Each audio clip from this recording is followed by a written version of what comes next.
The 4-out 1-in motion offense is a dynamic and versatile strategy that involves 4 perimeter players and 1 post player. I highly recommend this offense to all youth basketball teams along with a 5-out motion and read and react offenses. Watch this video for a complete guide to the 4-out 1-in motion offense. Let's get into it. The 4-out 1-in motion offense is effective for teams with a strong post player and skilled perimeter players who can shoot and handle the ball well. It's also a good choice for teams that want to spread the floor and create open shots for their shooters, and for teams that want to play an up-tempo, fast-paced style of play that relies on ball and player movement. However, teams that lack a strong post player or perimeter shooters may struggle to execute this offense effectively. The 4-out 1-in motion offense is designed to create spacing, passing lanes, and opportunities to attack the basket or find open shots, which helps players learn how to play basketball and develop their decision-making skills. Now, let's get down to the clipboard.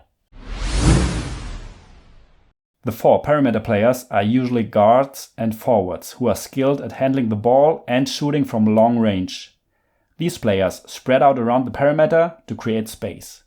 There's also 1 post player inside near the paint. Any player can be the inside player if there's a defensive mismatch.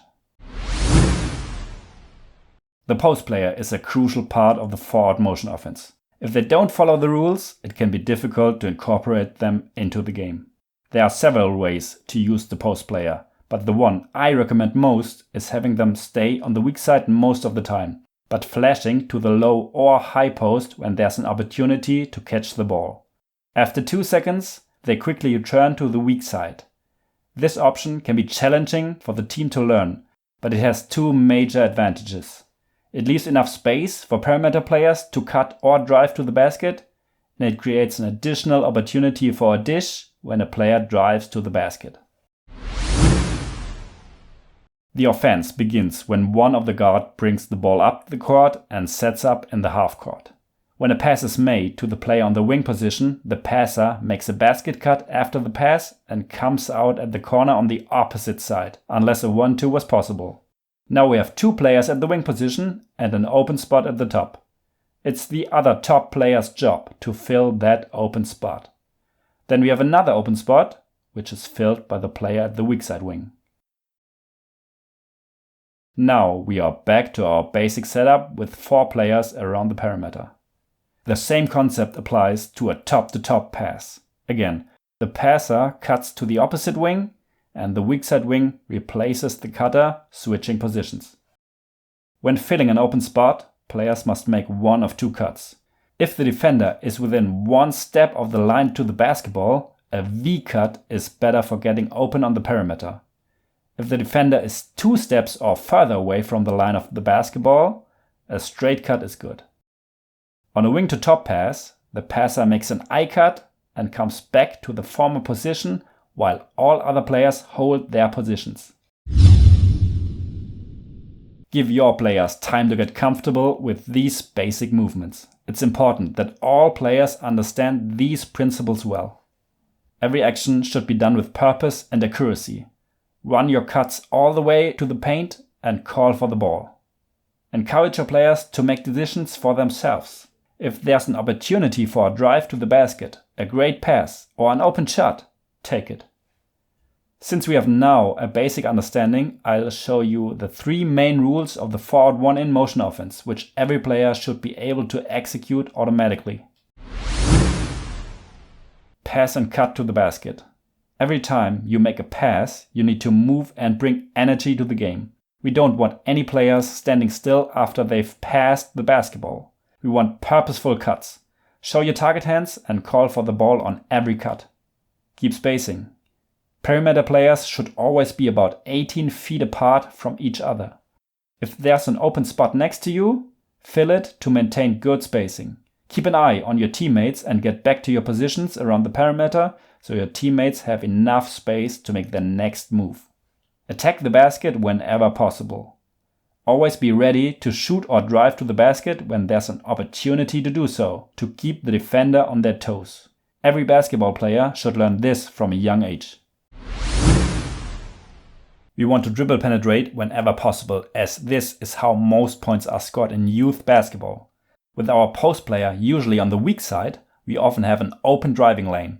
Success depends on reading the defenders and getting the other 4 players to move correctly. When there's a baseline drive, we want our post player to get to the dunker spot for an easy pass. The weak side wing cuts down to open up a potential kickout pass, and the 2 top players move based on their defenders. During a middle drive from the wing, our post player rotates under the rim, and the 2 weak side players cut down for a better passing angle.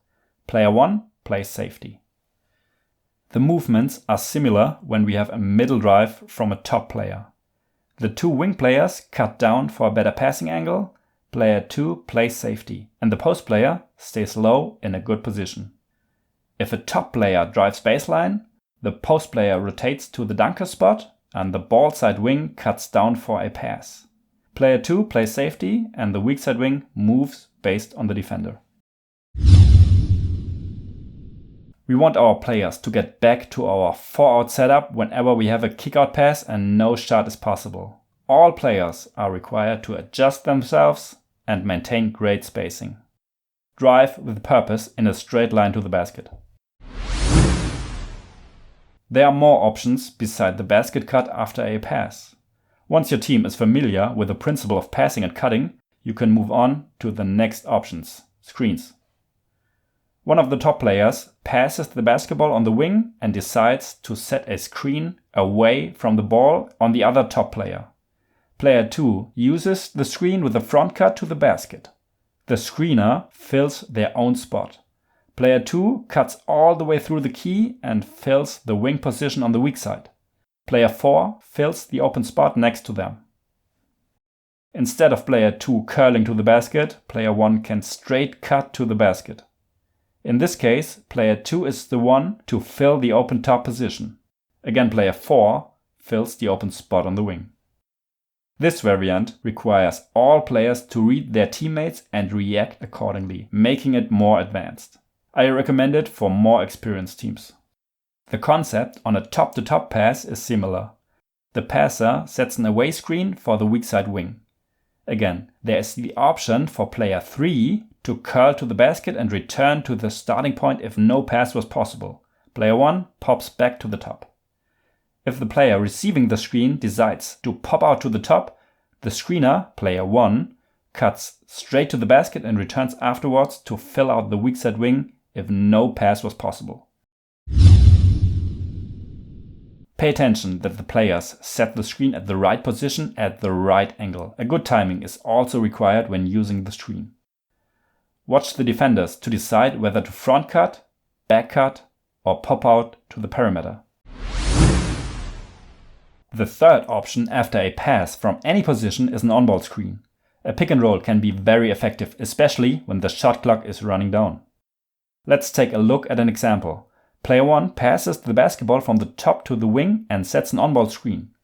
Player 3 drives to the basket and now has the option to either score or pass to any teammate at the perimeter or dish to the post player. The movements of the other perimeter players and the post player are the same as for the dribble penetration. If a shot isn't taken immediately, the open spots need to be filled to get back to the original setup and maintain good spacing. A second example is the wing to top pass with an on-ball screen and connection. Player 2 uses the screen for a drive to the basket and decides to kick out to the opposite wing player who has already cut down to the corner 3. Player 2 now has the option for another on-ball screen or can go for an off-ball screen for player 1 at the top. Read and react to your teammates. It's important for all players to be aware of their teammates' decisions. If a player drives to the basket, the other players should get into open positions for a shot. Encourage your players to make decisions. There's always more than one solution. You'll see that your players will make decisions based on their individual skills. Set screens mainly for good dribblers. We have at least 2 options for overcoming a very aggressive defense and when our players are overplayed by the defenders. My favorite option is a back cut. If a pass in the key is possible, great. If not, the cutter from the top finishes the cut at the wing position and the former position is filled by the wing player, who now has a better chance to receive a pass. The wing cutter returns to their original position. Another option can be a handoff, where the player with the ball dribbles at the player next to them. Before we wrap up, let me share a few more ideas about the post player. On any pass into the low post, we want the passer to set an away screen. This adds more movement to the game and gives the post player better opportunities to return the ball to the perimeter. The post player can also sprint up to set an on-ball screen for the ball handler and create a pick-and-roll situation. This is a great option, especially when the shot clock is running down. An away screen for the player next to the ball handler is another good option. The player receiving the screen cuts through the key. The post player follows. The last thing I want to mention is a flex screen from the post player for the weak side wing. This leads to a backdoor cut from the wing player and a possible finish at the rim. The 4-out 1-in motion offense utilizes 4 players on the perimeter, which spreads the defense thin and creates space for the offense to operate. This can make it difficult for the defense to double team their ball or help on drives to the basket. Because the offense has 4 players on the perimeter, it can create mismatches by having a smaller player defend a larger player or vice versa. This can be especially effective if the offense has a player who is a strong perimeter shooter or good at attacking off the dribble. The 4-out 1-in offense emphasizes ball movement and player movement, which can lead to more open shots and better scoring opportunities. This can be especially effective if the offense has players who are unselfish and willing to make the extra pass. It also includes a post player who can operate in the low block. This can create opportunities for the post player to score on post-ups or for perimeter players to drive and kick to the post player for open shots. Despite all these advantages, we have some drawbacks. The 4-out 1-in motion offense requires skilled perimeter players who are able to handle the ball, shoot, and make good decisions. If the offense does not have these types of players, it may struggle to execute the offense effectively. I agree that it may be difficult to learn, but if you proceed stepwise until every player feels comfortable and give them enough time, your team will master this offense. I highly recommend the 4-out 1-in motion offense to all youth basketball teams, since it develops your players into well-rounded decision-making players with a high basketball IQ.